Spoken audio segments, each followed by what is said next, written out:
Good evening, folks. This is Longshot 1982 with another review.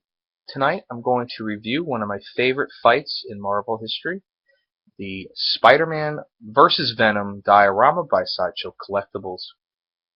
Here is the Trial of Venom #1, showing the dramatic fight between Spider-Man and Venom.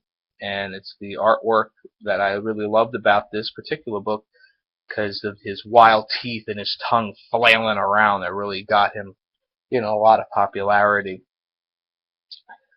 Here's the diorama itself. There's there's all the detail you would expect in a sideshow piece. This diorama shows Spider-Man in a position of advantage, basically twisting Venom's arm behind his back and grabbing his tongue, leaving Venom very little to do, or in desperation, as it's displayed here in his hand. If you could see it, his hand is very like he wants to turn it into a weapon, but he has no idea or what weapon to turn his symbiote costume into to defend himself, because he's in a fit of rage, because he's fighting his arch nemesis. There's a 1200 edition count of this piece. Originally it was $125. It was reasonable.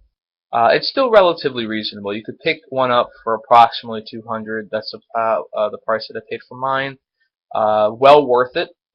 The part I love about this piece the best is that it's very easily displayable. It could fit in any detolf, any shelf that you could pick up at an IKEA.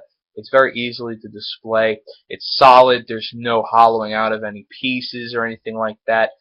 There's two versions of this. This is the regular edition, but the exclusive edition has the unique part that it has the face, the costume. The symbiote costume was ripped off over here to show Eddie Brock's face staring at Spider-Man as Spider-Man's beating his ass. The only thing I don't like about the exclusive is that you have to buy a whole other separate diorama. Unlike with a lot of switch-out pieces you could get in the exclusives, you would be able to, say, switch this part out of his head, click it off, and then put on the Eddie Brock's face and replace. You cannot do that with this particular diorama. The base is almost like busting out of a chimney of some kind. I guess they had to start the diorama from somewhere. This should be an excellent addition to anybody's collection who is a Spider-Man or Venom fan. It mainly make, because it's reasonably priced as far as sideshow statues are concerned. It's easily displayable. Most people who get sideshow pieces have a lot of difficulty displaying some of the larger pieces if you don't have the space. It gets hard. Some of these pieces are almost 2 feet tall or higher. They're even bigger.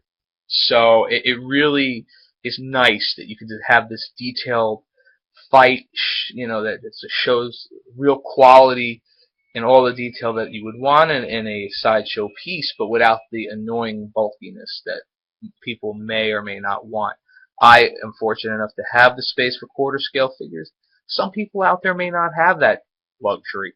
So in that case, there are certain pieces you could pick out that are very nice, beautiful, and could also make, for a small apartment living, but you still want to collect. This is one of the pieces I would recommend because it's very easy to display. As I keep repeating myself, sorry if I do sound repetitive. It's just exciting for me because I would love to see more people have this piece. It's a 1200 edition count, so they're out there. They're out there, and the price is not through the roof like some other pieces. The Spider-Man premium format is very easily displayable too. He's only about 11 inches high, but good luck getting him for anywhere under $1,000. It goes for way too much money. This is still really more reasonably priced. So, thank you for listening. This is Longshot's review of the sideshow diorama of Spider-Man vs. Venom. Subscribe to me if you haven't. I'd love to know what you think. Please comment. And thank you for your time. So have a wonderful evening.